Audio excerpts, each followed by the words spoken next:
आइए हम चलते हैं एक ऐसे सफर में जहां सिर्फ सुकून है, आनंद है, जहां हवाएं चलती है तो हमें मंत्र मुग्ध कर जाती है, जहां बहते पानी की कलकल आवाज हमें अपने आप कहीं बहा ले जाती है।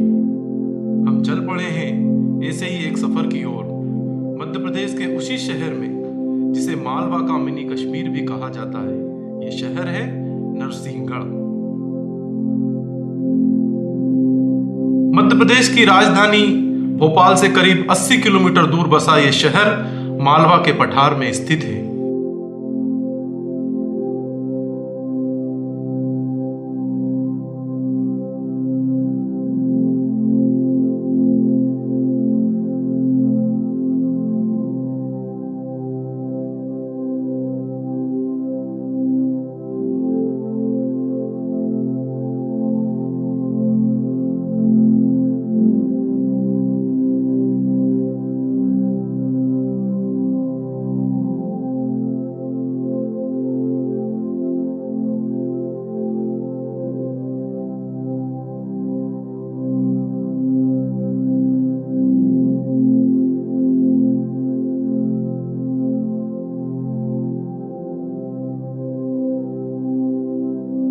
घनी वादियों में सांस लेती खूबसूरत पहाड़ियों की चादर ओढ़े, झीलों के बीच शिव पुकारती प्रकृति पर्यटकों को अद्भुत आनंद का अनुभव देती है।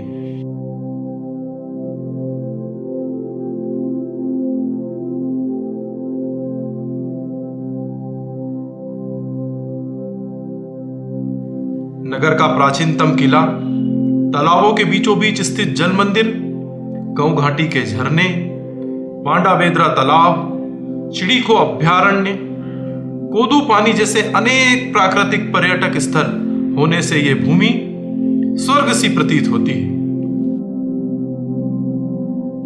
इसी के साथ अब हम आगे बढ़ते हैं अपने कोदू पानी ट्रेक की ओर।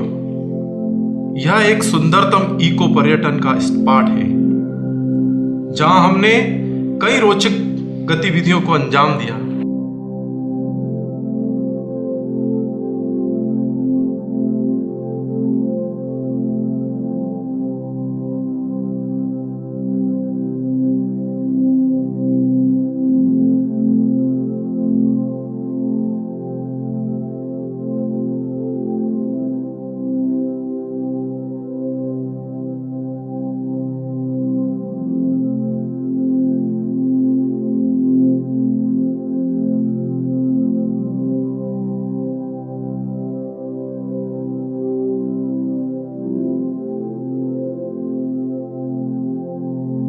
मंजिल तक पहुंचने के लिए हमने प्रकृति द्वारा निर्मित अनेक पगडंडियों का सहारा लिया।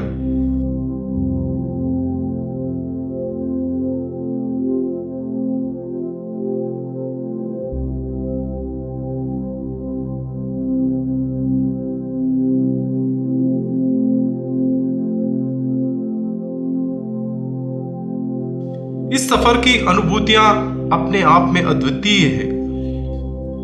इस सफर ने हमें प्रकृति के सौंदर्य से अनेकों बार साक्षात्कार कराया।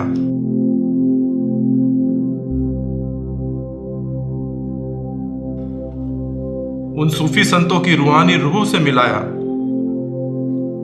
वो मानो यूं कह रहे हो कि उस खुदा की इबादत इस प्रकृति की इबादत से जुड़ी है।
कोदू पानी ट्रेक की ओर जाते वक्त हमें एक झील मिली, जिसे वहां जन सामान्य द्वारा फूटा तालाब भी कहा जाता है।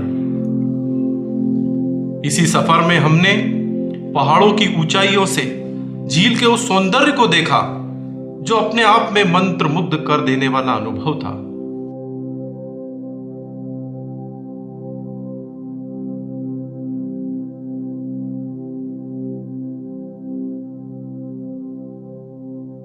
या हवाओं में नाचते गाते फूल मानो अत्यंत आनंद से उछल रहे हों। ऐसे आनंद की कल्पना हम शहरवासी अपने व्यस्त जीवन में शायद ही कर पाते हों। सदियों से साक्षी बने पेड़, कल-कल बहती पानी की लहरें, नाचते गाते फूल, चहचहाते पंछी जैसे अनेक प्रकृति के आनंद यहां उपलब्ध हैं।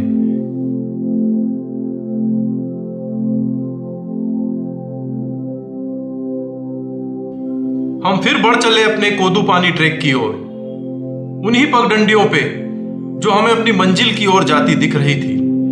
मंजिल अभी दूर थी, पर सफर हमें एक अलग ही आनंद दे रहा था।